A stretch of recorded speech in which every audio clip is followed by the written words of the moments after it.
कैसे मेरे पति के स्टूडेंट ने मेरी बत्ती बुझाई, यही बताने वाली हूँ आपको इस वीडियो में।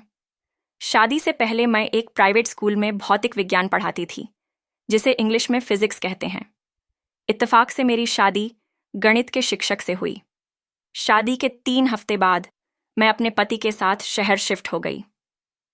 शहर में पति ने एक प्राइवेट स्कूल में इंटरव्यू दिया, जिसमें उनका सिलेक्शन हो गया और सैलरी अच्छी खासी मिल रही थी, इसीलिए उन्होंने मुझे सिर्फ हाउसवाइफ ही बनाकर रखना सही समझा। वो नहीं चाहते थे कि मैं किसी तरह का बाहरी प्रेशर झेलूं। वो मुझे सिर्फ अपना बनाकर रखना चाहते थे। रोज सुबह वो स्कूल चले जाते और दोपहर के बाद जब स्कूल को छुट्टी होती तो टीचर मीटिंग के बाद वापस आ घर जाते। एक रात हम बैठकर बातें कर रहे थे तो मैंने उनसे कहा, आपको इतनी अच्छी नॉलेज है मैथ की, तो क्यों ना आप घर पे कोचिंग पढ़ाएं।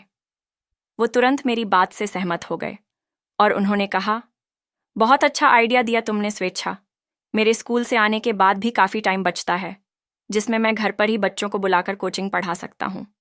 अगले दिन उन्होंने स्कूल में अपने कोचिंग के बारे में बताया और इंटरमीडिएट और हाई स्कूल के बच्चे कोचिंग पढ़ने आने लगे। मैं दिन भर घर में बोर हो जाती थी, इसीलिए जब पति बच्चों को कोचिंग पढ़ाते थे तो मैं उनके बीच जाकर बैठ जाती थी। इस तरह धीरे धीरे मैं बच्चों से अच्छी तरह घुल मिल गई। उनमें से एक था आरव।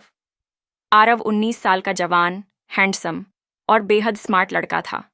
उस पर क्लास की सभी लड़कियां फिदा थीं और मेरी नज़र भी उस पर थी। धीरे धीरे मैं आरव से अच्छी तरह घुल मिल गई। मैं धीरे धीरे उससे दोस्ती बढ़ाने लगी। मैंने एक दिन धीरे से उसका फ़ोन नंबर मांग लिया। अब मैं डेली उससे कॉल या चैट पे बात करने लगी। उसको भी मुझ में दिलचस्पी बढ़ने लगी थी। एक दिन मैंने उससे पूछा, तुम्हारी कितनी गर्लफ्रेंड हैं? उसने कहा, एक भी नहीं।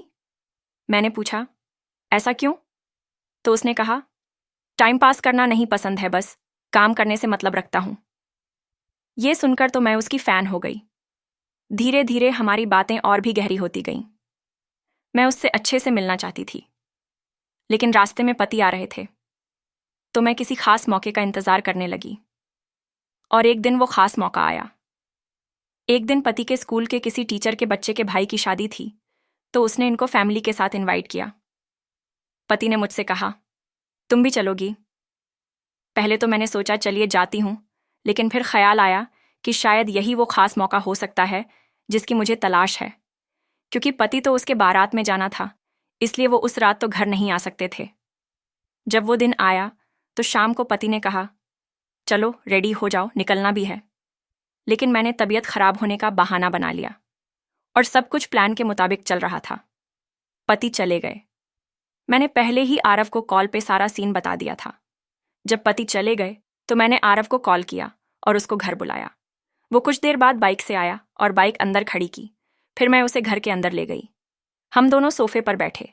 मैंने उससे पूछा, क्या लोगे, ठंडा या गरम? तो उसने मुस्कुराते हुए गरम कहा। मैं उसका इशारा समझ गई। मैं चाय बनाने किचन में चली गई। मैं चाय बनाकर लाई तो आरव टीवी पर वो देख रहा था। फिर हम साथ बैठकर टीवी देखते हुए चाय पीने लगे। दोस्तों, जैसे ही चाय खत्म हुई, मैं क्या ही बताऊं, मज़ा ही आ गया। अगर आप डिटेल में सुनना चाहते हैं कि हमने कैसे क्या क्या किया तो कमेंट में पार्ट 2 लिख दीजिए, जिसके बाद आगे जो हुआ वो मैं पूरे विस्तार से अगली वीडियो में बताऊंगी। तो आने वाली वीडियो देखने के लिए इस वीडियो को लाइक करके इस अनोखी भाभी चैनल को सब्सक्राइब कर लीजिए। मैं फिर मिलूंगी अगली वीडियो में।